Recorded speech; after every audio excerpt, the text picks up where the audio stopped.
संतोष देशमुख हत्या प्रकरणात सक्तीच्या रजेवर पाठवलेल्या पोलिसांची न्यायाधीशांसोबतच होडी। अंजली दमानियांकडून व्हिडिओ ट्विट। TV9 मराठी व्हिडिओची पुष्टी करत नाही। वन विभागानं पाडलेल्या खोक्याच्या घराची अज्ञातांकडून जाळपोळ।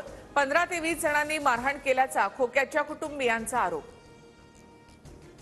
दीपक केदार खोक्याच्या कुटुंबियांच्या भेटीला। दीपक केदार यांच्याकडून बीडमधील खोक्या भोसलेच्या घराच्या परिसराची पाहणी। खोक्याच्या घराची पाहणी करताना दीपक केदार भाऊक। खोक्या भोसलेचं घर तोडल्याप्रकरणी अंजली दमानिया व्यथित। सतीश भोसले गुन्हेगारच, पण त्याच्या कुटुंबियांचा काय दोष? कराड, चाटे, सुदर्शन घुलेच्या घरावर बुलडोझर का चालवले नाहीत? दमानियांचा संताप। सतीश भोसले उर्फ खोक्याला 20 मार्च पर्यंत पोलीस कोठडी। बीड पोलिसांनी फरार खोक्याच्या प्रयागराजहून मुचक्या आवळल्या।